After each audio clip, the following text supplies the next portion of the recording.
Oi pessoal, meu nome é Juliana Garcia, eu sou nutricionista, eu sou especializada em alergias alimentares e eu quero falar para vocês sobre o diagnóstico das alergias alimentares do ponto de vista da nutrição.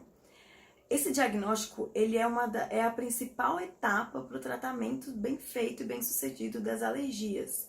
Então eu sempre costumo falar para as minhas mamães que a gente não pode colocar tudo na conta da alergia e saber identificar os sintomas para entender qual é o mecanismo daquela alergia e qual é o tratamento a ser feito de forma adequada. Então, a primeira coisa que eu quero falar para vocês é que não existe alergia à lactose, né? As pessoas confundem muito, é uma pergunta que eu recebo frequente. Ah, mas ele pode sem lactose, né? E não existe, tá? Existe a intolerância à lactose. A lactose, ela é o açúcar do leite. Esse açúcar, ele tem no leite de todos os mamíferos, inclusive no leite humano. Então, se a criança tivesse alergia à lactose, ela teria alergia ao leite da mãe, mesmo a mãe em dieta. Então, não existe, é muito raro, tá? A alergia, a intolerância à lactose em bebês lactentes recém-nascidos é muito raro, mas pode acontecer de duas formas. Uma de forma congênita, que é a criança nascer com essa intolerância, e quando isso acontece, são reações gravíssimas. A criança ela reage ao leite materno, muitas crianças não sobrevivem, porque ficam com diarreias crônicas, né? E as reações são bem bruscas.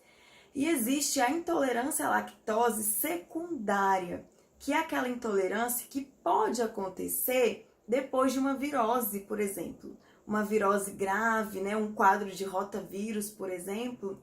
E dependendo da porção, da área do trato gastrointestinal que esse vírus acometer, que esse vírus agredir lá no intestino, no estômago, no intestino da criança, principalmente ali na porção inicial do intestino delgado, a gente tem uma dificuldade na produção da beta-galactosidase, que é um cofator da enzima lactase, que faz a quebra do açúcar do leite, que é a lactose, que a lactose é o açúcar do leite. Então, isso pode acontecer, então às vezes depois de um quadro grave de virose, a criança pode se tornar intolerante à lactose. Só que a intolerância, ela não é tão grave como as alergias, quando a gente fala dessa intolerância secundária. O próprio nome já diz, a criança ela não tolera muito bem aquele nutriente, no caso o açúcar do leite, e ela tem reações normalmente gastrointestinais, digestivas. Então é um mecanismo digestivo do sistema digestório. A criança não faz a digestão daquele açúcar. E às vezes ela também tolera pequenas quantidades, tá? E ela só não tolera quando é em quantidades maiores. A criança às vezes tolera um queijo, tolera um assado, mas não tolera um copo de leite. Então, quando isso acontece, né, a gente precisa entender a gravidade e o tratamento da intolerância à lactose é muito diferente do tratamento da alergia. Já as alergias alimentares, elas são reações mediadas pelo sistema imunológico. Então, tem um envolvimento do sistema imunológico aí, que é o nosso sistema de defesa, que ele reage de maneira adversa ao contato com a proteína alimentar. Então, aí a gente não está mais falando de carboidrato, de açúcar dos alimentos, a gente está falando da proteína alimentar, que é outro nutriente, né? Tem uma estrutura muito mais complexa. A proteína, ela tem uma estrutura muito mais complexa do que o carboidrato. Então, ela tem ali um epítopo que a gente chama, que é uma sequência de aminoácidos, que são várias moléculas, e aí o corpo dessa criança entende essa sequência como algo agressor. E aí, quando a gente pensa em alergia, é muito importante identificar qual é o mecanismo dessa alergia para poder definir o tratamento correto. Então, existem as alergias IgE mediadas, que são mediadas por uma imunoglobulina, que é um tipo de anticorpo, né? Imunoglobulina E. Essas alergias IgE mediadas, normalmente elas acontecem depois do primeiro contato. A proteína alimentar, ela se liga a uma imunoglobulina E, que se liga a mastócitos e basófilos, que são outros tipos de células imunológicas. No primeiro contato não acontece nada. Esse contato ele pode ser via alimentar, pode ser via leite materno, pode ser via aérea, né, por respiração, por inalar aquela proteína. Então a criança inalou a proteína através do vapor do alimento, através do alimento em pó, ou via contato com a pele, tá? Isso já é o suficiente para ativar esse sistema imunológico.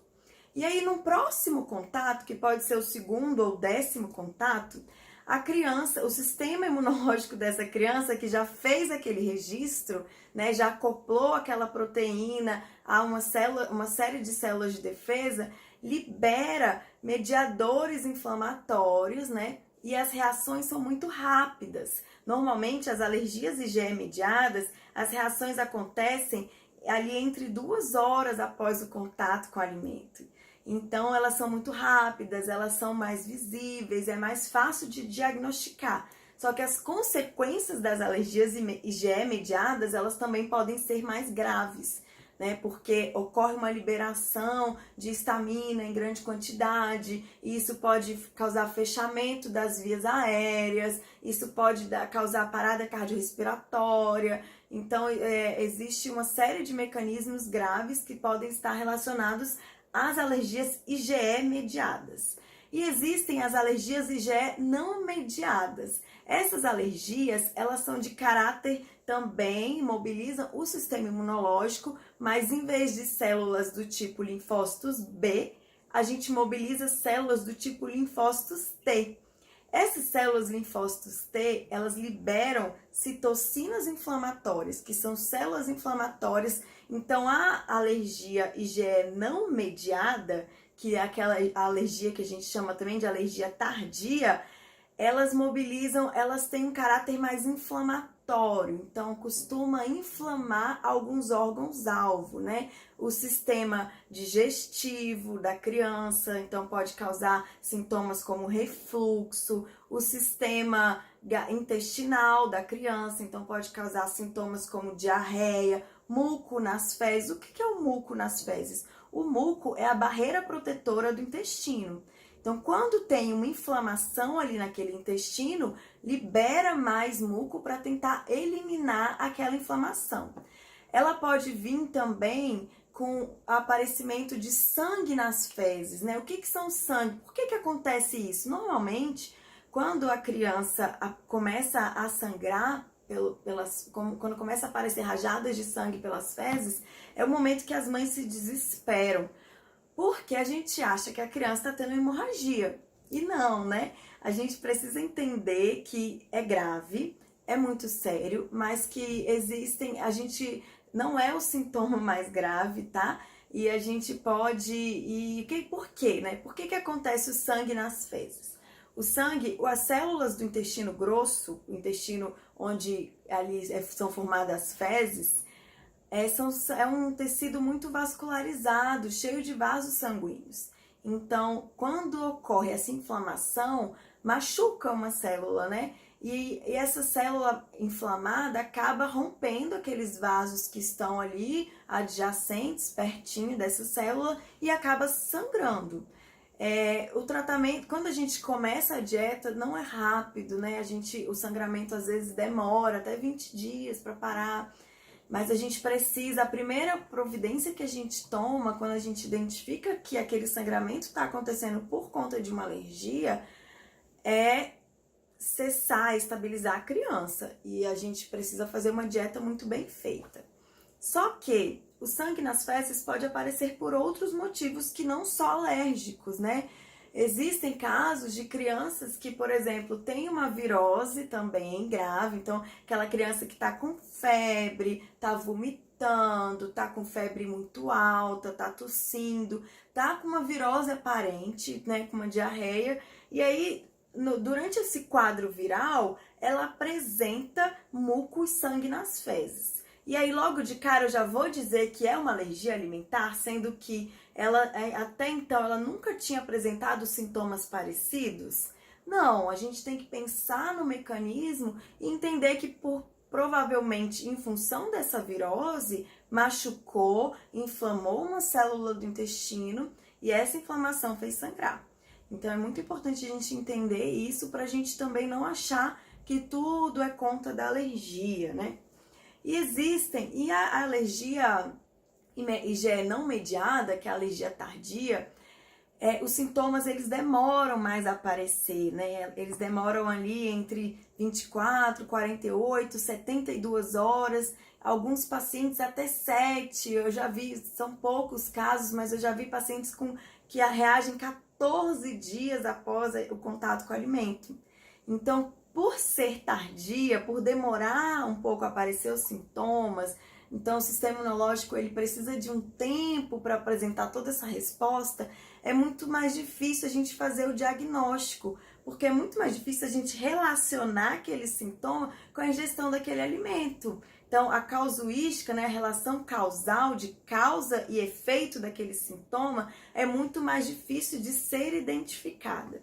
Agora, se a criança apresenta sintomas como refluxo, sintomas respiratórios, sintomas intestinais, sintomas no tecido linfático, que é o quê? Excesso de inchaço, aquela criança que incha, né? Cheia de edema, que você aperta no bebê, fica lá a marquinha do seu dedo. Então, essa criança a gente precisa ficar atenta para saber fazer a identificação e investigar uma alergia alimentar nessa criança. E aí se esses sintomas eles aparecem com recorrência, aí a gente com certeza precisa pensar em alergia alimentar. E existe também a alergia mista, que é aquela alergia que é mediada tanto por IgE como pela mediação tardia, né? E essas crianças, elas apresentam reações tanto imediatas quanto reações tardias. Então é aquela criança que tem o contato com o leite de vaca, por exemplo, que é o mais comum, né? Ou com o ovo, e aí ela tem aquele primeiro contato e ela já empola toda, ela já apresenta reações como urticária, coceira, ela enche os olhos, enche a boca. Essas são manifestações mediadas por imunoglobulina E, IgE mediadas. E passou esses sintomas, dias depois, ela ainda continua apresentando sintomas de alergia, que pode ser diarreia, refluxo, né? Ela fica soluçando, é aquela criança que vai mamar e fica brigando ali com o peito porque dói, aquela criança que se joga para trás, que dorme com o pescocinho para cima. É aquela criança que tem sintomas de respiratórios muito recorrentes, né? Tá sempre ali com o ouvidinho coçando, com o ouvidinho cheio de secreção, tá sempre com o peito chiando, com a respiração mais dificultosa. Então, essas crianças aí a gente pode, né, presumir uma investigação para uma alergia mista, tá? Mediada por IgE e tardia. Por que é muito importante a gente fazer a identificação dessa fisiopatologia que a gente chama, né? Entender o mecanismo dessa alergia. Porque é a partir disso que a gente consegue definir o tratamento correto. Então, uma vez que eu defino qual é o tipo de alergia, eu consigo orientar essa família aos cuidados e aos próximos passos, porque é muito importante. A gente precisa explicar para a família quais são os próximos passos para dar segurança, para dar tranquilidade, para a gente conseguir fazer as coisas da forma correta, né? Então, quando a gente faz o diagnóstico de alergia alimentar, esse diagnóstico ele é feito por uma avaliação clínica. Muitas vezes a gente utiliza alguns exames como coadjuvantes no diagnóstico, mas a clínica sempre é soberana. A gente sabe que não existe hoje, né? A alergia não é uma doença para uma pessoa. A alergia é uma doença que se manifesta de várias formas, porque o sistema imunológico ele está presente em todo o organismo. Então essa alergia ela pode se manifestar de forma linfática, com inchaço, de forma gastrointestinal, de forma respiratória. Normalmente, a gente identifica como alergia alimentar quando estamos diante de 2 sintomas associados, né? Então, se a criança está apresentando apenas diarreia, eu não vou pensar primeiro em alergia. Eu vou investigar outras causas para essa diarreia para depois pensar em alergia. Então, a gente começa a pensar mais em alergia quando a criança apresenta sintomas associados. Por exemplo, a criança tem sintomas de pele, urticária, né? Ela tem raste cutâneo, que são aquelas bolinhas que aparecem na pele do bebê, que parece uma brotoeja, mas não é a mesma coisa que brotoeja, tá? E esses rachos cutâneos normalmente coçam, então a criança fica extremamente irritada. Muitas pessoas confundem com calor. E associado a esse racho cutâneo, a criança está apresentando refluxo, está brigando com o peito na hora de mamar, está dormindo mal, chora muito à noite, ou é aquela criança que tem muita cólica, né? Uma cólica que você vê que a criança está sentindo uma dor além do normal. Por que é tão importante o tratamento e o diagnóstico especializado? Porque esses sintomas, eles podem ser comuns da idade do bebê, né? Então o refluxo, ele é um sintoma comum do bebê. Todo bebê, ele tem o esfíncter, que é uma preguinha entre o esôfago e o estômago, um pouco mais relaxada. E aí, com o tempo, essa musculatura vai ficando mais forte e aí a criança não vai apresentando mais refluxo. É muito comum o bebê ter refluxo. E aí, toda criança que tem refluxo é alérgica? Não. Cólica é um sintoma comum do bebê, porque é uma reação da maturidade intestinal dessa criança. Ela não está acostumada a receber alimento pelo trato gastrointestinal, pelo sistema digestório. Então ela come, aquele sistema digestório ainda não sabe fazer a quebra direito dos nutrientes, ainda não tem força muscular para poder fazer essa digestão adequadamente, então a criança sente muitas cólicas. Então é muito importante o olhar clínico de um especialista, de um profissional especializado que entenda de verdade a alergia, para a gente não sair fazendo o diagnóstico errado e conduzindo o tratamento da forma errada. Porque infelizmente a gente vê por aí muitos profissionais que identificam a alergia, mas orientam a mãe a tirar a lactose, né? E aí vamos falar agora de um passo muito sério, né? Muito importante. Depois que a gente identifica a alergia alimentar, é muito importante o diagnóstico nutricional dessa criança. É muito importante a gente entender como está a saúde nutricional dessa criança. E aí eu falo num exame físico e num exame clínico de um especialista. Porque não adianta a gente só comparar peso e estatura. Muitas vezes a criança tá dentro do peso, mas ela não tá com a qualidade, ela não tá, o seu diagnóstico nutricional não tá nada bem, né? A sua situação nutricional não tá nada bem. Às vezes a criança aparentemente é gordinha, mas na verdade ela tá inchada, porque o sistema linfático dessa criança tá todo prejudicado por conta das células inflamatórias da alergia, do sistema imunológico. Então essa criança, na verdade, ela tá inchada, ela não tá gordinha, ela não tá dentro do peso. Ou muitas vezes a criança tá apresentando algumas lesões de pele que a gente acha que é um sintoma da alergia, que é uma dermatite, que é uma urticária, e na verdade é uma deficiência de zinco, é uma deficiência de vitamina A, é uma deficiência nutricional. Então a gente precisa fazer o exame clínico dessa criança, olhar bem a pele, olhar bem a mucosa da boca, do ânus, os olhos, avaliar essa criança, complementar com exames laboratoriais para saber como é que estão as taxas de vitaminas e minerais dessa criança e poder conduzir o tratamento para que essa criança se desenvolva de forma sadia e adequada. E aí, uma vez que eu fiz esse exame clínico, fiz o diagnóstico da alergia, identifiquei se a criança é IgE mediada, é IgE não mediada, ou é a alergia mista, a gente consegue traçar as condutas para o tratamento correto. Como que é feito esse tratamento, né? Quando a gente fala de alergia IgE mediada, muitas crianças que são IgE mediadas, elas não reagem, por exemplo, ao leite materno, ou reagem ao alimento cru, mas não reage ao alimento assado. Então a gente precisa ver qual é a quantidade, né? Como que tá os exames laboratoriais, qual é a quantidade de imunoglobulinas que tem nesse exame de sangue, para saber até onde a gente pode ir, qual o cuidado que a gente tem que ter, as precauções, porque também as reações podem ser muito graves nesse tipo de alergia, porque é muito rápido. Do mesmo jeito que elas acontecem rápido, a gravidade, ela também é muito rápida, né? Então as consequências é aquela criança que começa a ficar rouca, de repente, ela já tá com edema de glote, que ela não consegue mais respirar. Ela começa a ficar molinha, que a gente chama, né, convalescida, e de repente ela tá já com o sistema cardiorrespiratório todo comprometido. Então é muito grave, a gente precisa saber o que fazer. Então é muito importante a gente ter todo esse controle. E a criança IgE não mediada, que são as alergias tardias, elas podem estar com comprometimento gastrointestinal muito grave.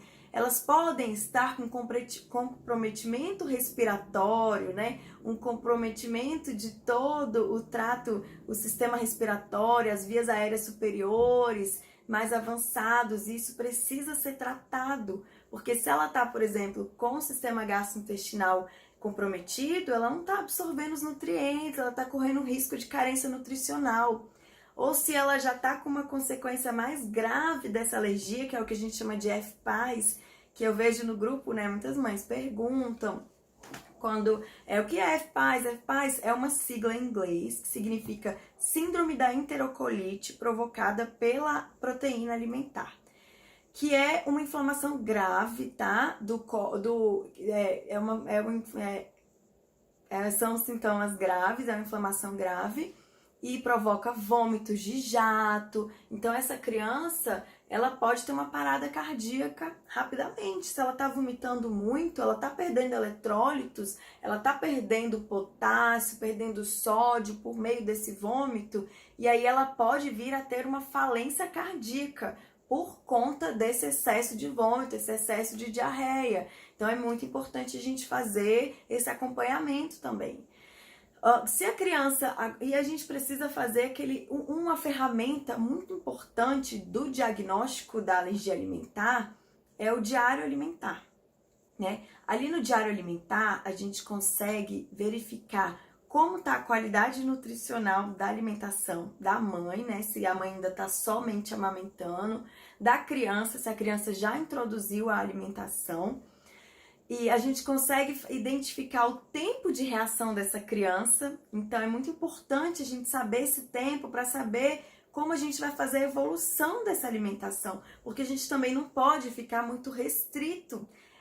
Na alimentação do alérgico, a gente precisa fazer um protocolo de retirada total do alérgeno, do alimento que causa alergia. Então é o isolamento total.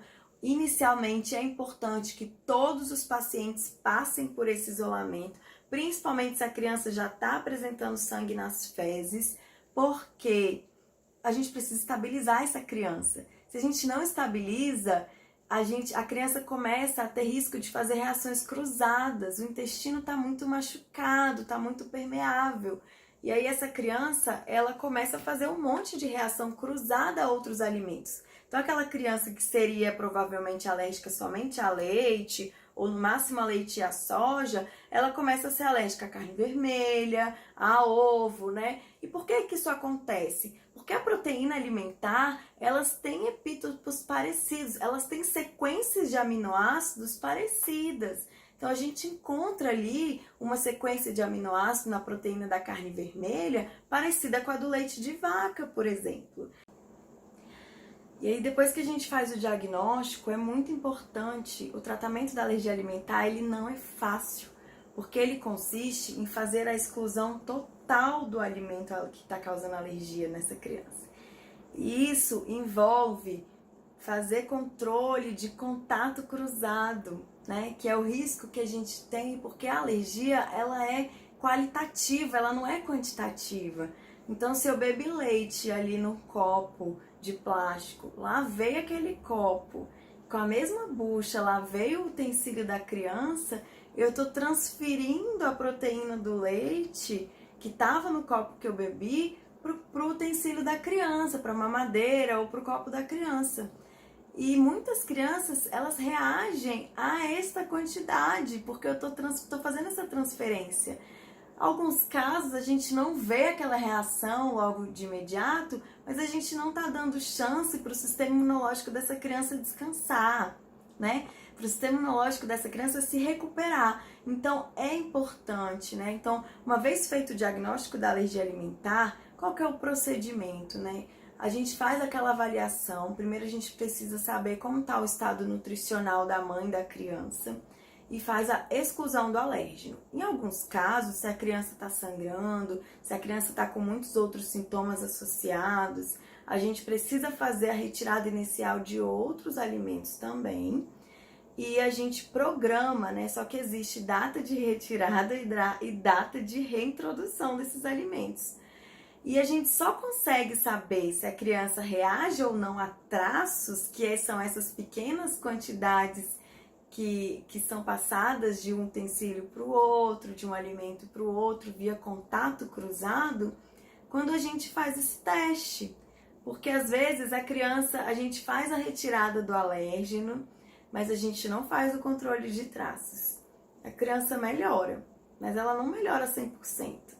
Ela tá ali apresentando sintomas respiratórios, ela tá ali apresentando sempre com distensão abdominal, tá dormindo mal, Eu falo que não existe criança enjoada, não existe criança chata, existe criança com dor. Então, muitas vezes a gente confunde, né?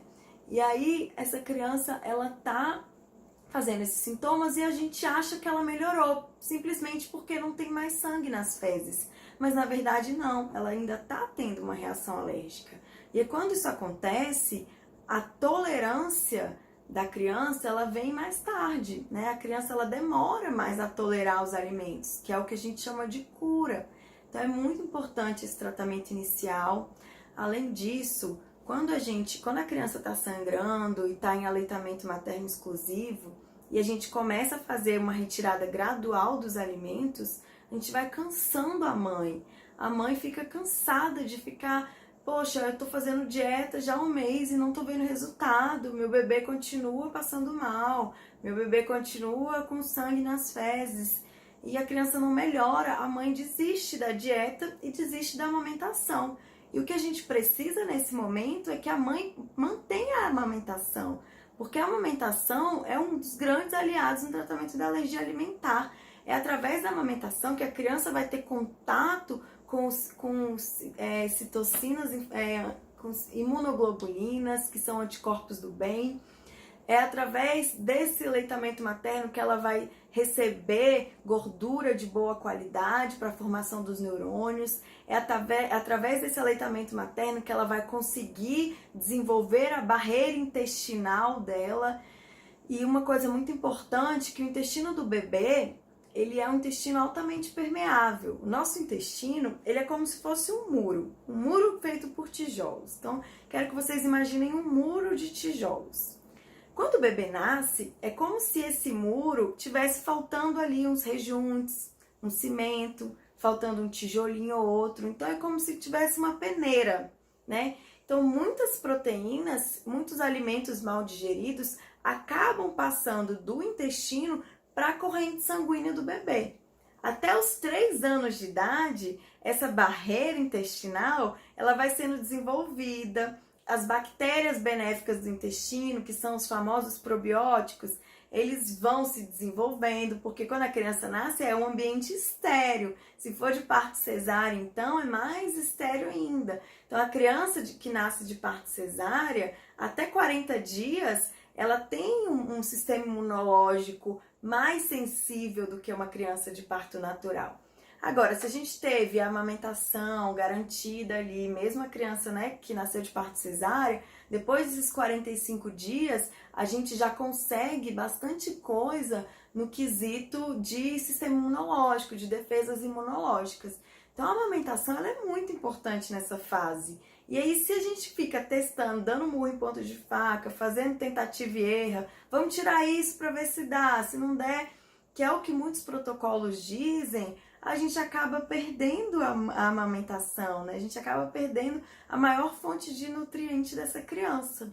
E aí é o momento da gente olhar para a mãe, de a gente cuidar dessa alimentação da mãe. Porque não adianta, o tratamento da alergia alimentar não é só exclua leite e derivados da dieta, ou exclua ovos da dieta, né? Ou exclua os alimentos que estão causando alergia da dieta. O tratamento da alergia alimentar consiste em realmente fazer o isolamento adequado da criança para que ela não tenha contato com aquela proteína que está causando alergia, mas consiste muito mais em manter a qualidade nutricional dessa mãe que está amamentando e dessa criança que está comendo quando ela começa a comer. E a criança que não está amamentando, né? Se a gente por algum motivo não foi possível manter a amamentação, existem, além da alimentação equilibrada, as fórmulas artificiais, elas precisam ser muito bem utilizadas, a gente precisa saber usar com cautela. O mercado tem inúmeras fórmulas, a gente precisa conhecer muito bem dessas fórmulas para saber qual é o momento de prescrever, qual é a fórmula ideal, por qual que a gente começa, como a gente evolui. Isso é fundamental. A gente não pode achar que uma fórmula X ela serve para todo mundo, porque existem fórmulas maravilhosas que realmente salvam vidas, que não sobrecarregam o trato gastrointestinal, que já vêm completamente hidrolisadas, que quer dizer quebradas, que têm uma absorção rápida, mas a gente precisa fazer a evolução dessa fórmula, senão o trato gastrointestinal da criança também não se desenvolve, não amadurece. A gente precisa estimular a produção de enzimas digestivas por essa criança. Então é muito importante a prescrição e a evolução dessas fórmulas também. Eu também não vou ficar fazendo tentativa e erro na criança. Eu tô vendo que ela tá mal, que ela tá sangrando, que ela não tá ganhando peso. Eu vou ficar eu vou esperar o quê para entrar com uma fórmula alimentar, né? Agora, é muito mais importante do que a fórmula é o aleitamento materno, porque a fórmula ela não dá o mais importante, que são os anticorpos. Ela não tem a quantidade de nutriente necessária para o bebê para cada momento, porque a natureza é tão sábia que quando o bebê está doente, a mãe produz mais anticorpos pelo leite materno. Fora o vínculo, né, entre mãe e filho, a segurança que o bebê desenvolve. Então é muito importante sim, mamães, fujam de profissionais que desestimulem o aleitamento materno. Se você receber orientação de algum médico que o tratamento para alergia do seu filho é suspender o aleitamento materno, fuja desse profissional, porque não é por aí. As fórmulas, elas existem sim, elas são nossas aliadas sim, mas o aleitamento materno ainda é o melhor tratamento para alergia alimentar.